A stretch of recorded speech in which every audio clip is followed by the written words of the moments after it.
जब बारी आती है होम लोन लेने की तो हमें शुरुआत में कुछ चीजें पता नहीं होती है, जैसे कि क्या होता है फ्लोटिंग इंटरेस्ट रेट, क्या होता है फिक्स्ड इंटरेस्ट रेट और इन दोनों इंटरेस्ट रेट में कौन से इंटरेस्ट रेट से आपको होम लोन लेना चाहिए और होम लोन की जो ईएमआई होती है वो आपके सैलरी के कितने % होनी चाहिए। और तो और एक ऐसी चीज होती है जिसे कि होम लोन इंश्योरेंस भी कहा जाता है और ऐसा महत्वपूर्ण फैक्टर जिसे कि हम नजरअंदाज कर देते हैं पर जिसकी वजह से आपको बहुत ज्यादा पैसे ब्याज में भरने पड़ते हैं। कुछ केसेस में तो ऐसा हो जाता है कि जो प्रिंसिपल अमाउंट है उससे भी ज्यादा इंटरेस्ट रेट आपको पे करना पड़ता है। तो इस वीडियो को अगर आप पूरा देख लेते हैं तो जरूर आपके लाखों रुपए बच सकते हैं। जोर जोर से बोल के लोगों को स्कीमें बता दे।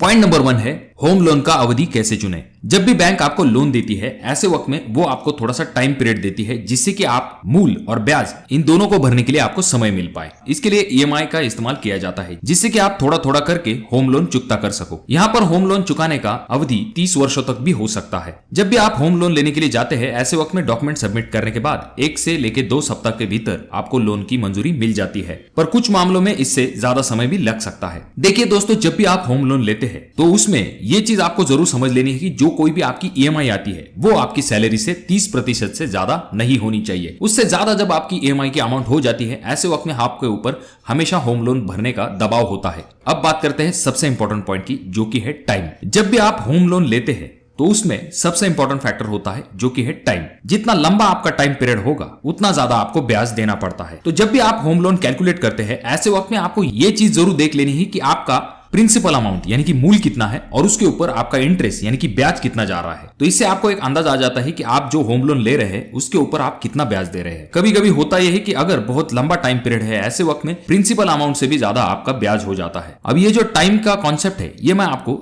अगले तीसरे पॉइंट में बताता हूं। अगला पॉइंट आ जाता है जो कि है इंटरेस्ट रेट के टाइप। अब इंटरेस्ट रेट के 2 टाइप होते हैं, एक होता है फिक्स इंटरेस्ट रेट और दूसरा होता है फ्लोटिंग इंटरेस्ट रेट। आपको लोन जो है इन दोनों में से एक टाइप में मिल जाता है। महिलाओं को जो है ब्याज दर में भी थोड़ी बहुत छूट मिल सकती है। अब बात करते हैं अगले पॉइंट की, जो कि है होम लोन के इंटरेस्ट रेट के बारे में। सामान्यतः ब्याज दर जो है यानी कि इंटरेस्ट रेट जो है वो 8 से लेके 12% तक होता है। जैसा कि मैंने आपको पिछले पॉइंट में भी बताया कि 2 इंटरेस्ट रेट के टाइप होते हैं, एक होता है फिक्स इंटरेस्ट रेट और दूसरा होता है फ्लोटिंग इंटरेस्ट रेट। जब भी आप फिक्स इंटरेस्ट रेट लेते हैं ऐसे वक्त में आपके जो ब्याज दर है वो निश्चित होते हैं। इसका फायदा ये होता है कि इंटरेस्ट रेट जो है वो फिक्स होता है, परंतु इसका नुकसान ये हो जाता है बैंक शुरुआती वक्त में थोड़ा सा ज्यादा इंटरेस्ट रेट आपको लगा सकती है। तो ये सबसे इंपॉर्टेंट फैक्टर आ जाता है इस फिक्स इंटरेस्ट रेट में। तो इसी वजह से दूसरा ऑप्शन आपके लिए सबसे ज्यादा सुटेबल होगा, वो है फ्लोटिंग इंटरेस्ट रेट। ये जो फ्लोटिंग इंटरेस्ट रेट होता है ये मार्केट के कंडीशन अनुसार कम या फिर ज्यादा हो सकता है। जब भी आप फ्लोटिंग इंटरेस्ट रेट लेते हो ऐसे वक्त में आपकी ब्याज दरें जो है वो थोड़ी सी कम या फिर ज्यादा हो सकती है। तो इसी वजह से ये जो फ्लोटिंग इंटरेस्ट रेट है ये सबसे बढ़िया विकल्प माना जाता है जब भी आप होम लोन लेते हैं ऐसे समय में। क्या बात है सर, क्या बात है सर। सबसे इंपॉर्टेंट पॉइंट मैं आपको बताता हूं जो कि आपको जरूर कंसीडर करना है जब भी आप होम लोन लेते हैं ऐसे समय में, जो कि आगे आने वाली मुसीबतों से आपके घर को बचा सकता है, वो है होम लोन इंश्योरेंस। ये होम लोन इंश्योरेंस आपके होम लोन के लिए बहुत ज्यादा इंपॉर्टेंट होता है। अगर कोई दुर्घटना आपके साथ हो जाती है जिसकी वजह से ये जो होम लोन है इसका बर्डन जो है आपके प्रियजनों के ऊपर ना आए, इसके लिए आपको इस होम लोन इंश्योरेंस का प्रावधान कर लेना चाहिए। अब कुछ बैंक जो है वो होम लोन देते समय ही इस चीज को कर लेते हैं।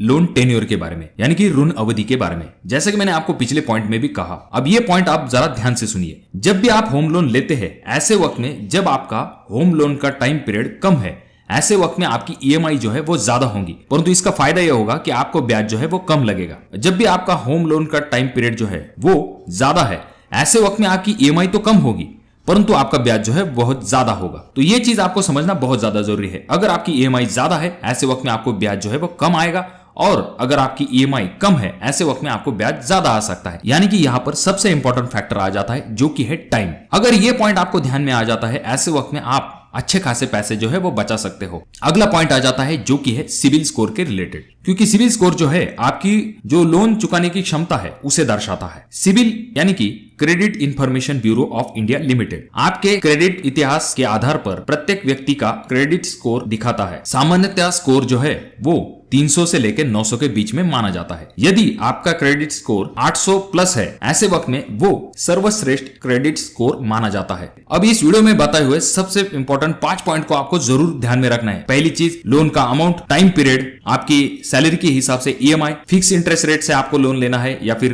फ्लोटिंग इंटरेस्ट रेट के साथ लेना है, और आखिरी और सबसे इंपॉर्टेंट चीज होम लोन इंश्योरेंस। अगर आप इन चीजों का ध्यान रखते हो तो डेफिनेटली आगे चल के किसी भी दिक्कत का सामना नहीं करना पड़ेगा। अगर आपके कोई सवाल है तो कमेंट बॉक्स में कमेंट जरूर कीजिए। अगर ये वीडियो आपको अच्छी लगी हो तो जरूर इसे लाइक कर दीजिए, और अभी तक आपने चैनल को सब्सक्राइब नहीं किया दोस्तों तो कैसे चलेगा, चैनल को जरूर सब्सक्राइब कर दीजिए, अपने दोस्तों के साथ शेयर कर दीजिए। तो मैं मिलूंगा आपको अगले वीडियो में, तब तक के लिए धन्यवाद।